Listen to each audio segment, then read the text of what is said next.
விஷயங்கள் நல்ல கவனிங்க.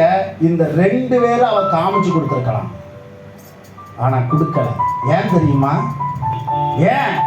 அவர்களுக்கு ஒன்று தெரிந்து விட்டது, இவர்கள் இந்த தேசத்தை என்ன செய்ய போகிறார்கள்? பிடிக்க போகிறார்கள். அதுல எந்த மாற்று கருத்தும் இல்லை.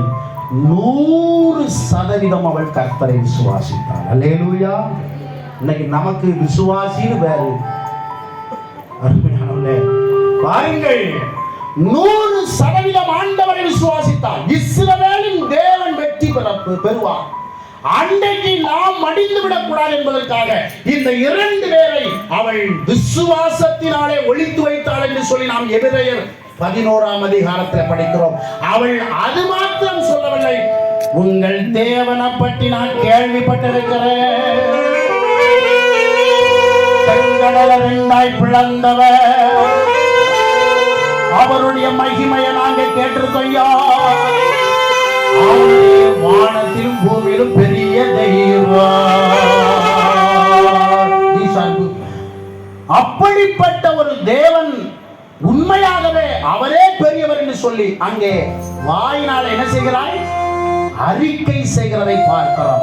அருமையானவர்களே, விசுவாசம் உண்டாக, ரட்சிப்பு உண்டாக வாயினால் என்ன செய்யப்படும்? அறிக்கை பண்ணப்படும்.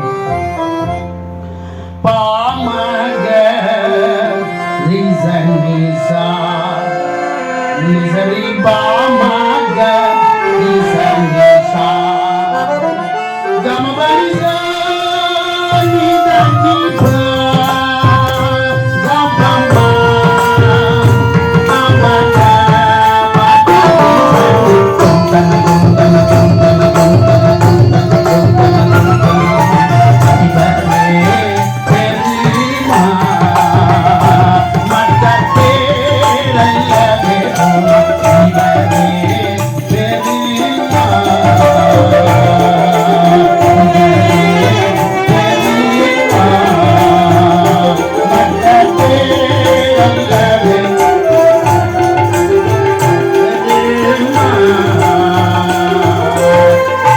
பாடலின் போது கத்தருக்கு காணிக்கை செய்கின்ற